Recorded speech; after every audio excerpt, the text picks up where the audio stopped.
Hey everybody, welcome back. Parkinson's disease is a progressive neurological disorder that affects a person's movements. This condition is currently affecting millions of people worldwide. Today we are joined by Dr. Zain Guduru of UK Healthcare to learn more. Welcome, Dr. Guduru. Thank you so much. Thank you for having me in the studio. We really appreciate you being here. So let's talk about Parkinson's. What are some early signs that you will see? Thanks for the introduction. I would like to add more. Certainly. That roughly about 8.5 million people are diagnosed with Parkinson's disease worldwide. And just in the United States, every year about 90,000 people are diagnosed with Parkinson's. Oh dear. Just a pretty common problem. And the way the manifest with symptoms includes someone who is having tremor, that is involuntary shaking, and they can also have slowness of movements or decreased movements, spontaneous movements, stiffness of muscles, and over the time they can affect the balance, leading to recurrent falls too. Oh my goodness. So those are some good signs to be looking for in ourselves as we age. Talk to me a little bit about some possible causes for Parkinson's disease. That's $1 million question. Unfortunately, we do not know the exact reason, but it's thought that the genetic and environmental factors play a role here. Okay. When you come to genetics, there are certain genes which have been described where mutation has happened, resulting in manifestation with these symptoms. Environmental factors such as exposure to certain herbicides or pesticides or sometimes heavy metals can cause or contribute to Parkinson's disease.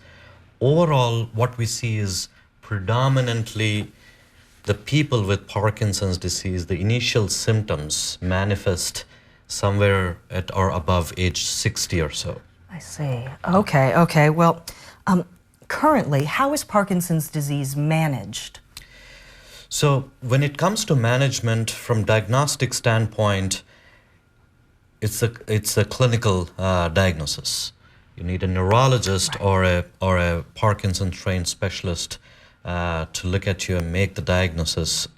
Early diagnosis is better, and this is again based on the symptoms which I just described, which is tremor and slowness and stiffness.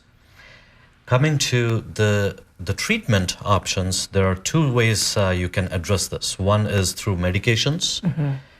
The gold standard treatment in terms of medications is carbidopa-levodopa, and this is because primarily in Parkinson's, the nerves producing a chemical called dopamine is affected, and this particular medication gives that extra dopamine which you need.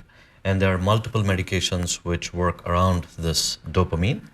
In addition to this, we have a surgical treatment option which includes deep brain stimulation, which is FDA-approved treatment option for the last 25 years.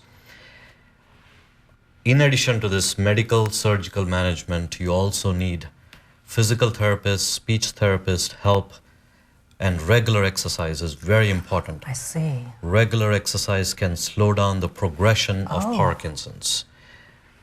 Unfortunately, there is no cure. Medications and surgical treatment options can help control the symptoms, improve the quality of life, but regular exercise can slow down the progression. Dr. Guduru, why is a multidisciplinary approach so important for the patient? In addition to the medication and surgical treatment options, as I mentioned, physical therapy and regular exercise is very much required. In overall global management of a person with Parkinson's disease, you need to educate and help them with physical therapy. Speech therapy might be required. That's where speech therapists might be required. And community support. For example, in the city of Lexington, we have Bluegrass Parkinson's Alliance, who educates and helps patients and their families about Parkinson's disease. In addition to this, a bigger thing in multidisciplinary approach is patient's family. We should never forget them. They need to be educated because they're the ones helping a person with Parkinson's day in and day out too. So you're able to treat the whole person in all aspects of their life, and you see That's correct. some progress there. Dr. Guduru, where can we go to find out more information about Parkinson's disease? Right. So we have a lot of resources regarding getting educated on Parkinson's. If you're living in and around Lexington, Bluegrass Parkinson's Alliance is an association where you can approach and get educated, participate in their regular activities which are going on. Very active center.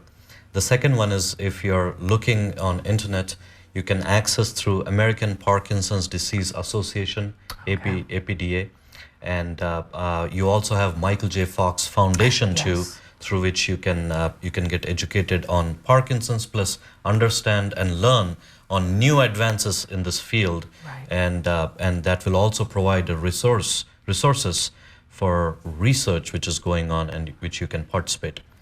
And above this, University of Kentucky offers educational page 2. You can visit that and you can look through what are all the active studies, research studies which are going on. Dr. Guduru, this is all such good information. Thank you so much for sharing with us. Thank you for joining us today. You're very welcome. Thank you again. Stay tuned. We've got plenty more Good Day Kentucky coming right up.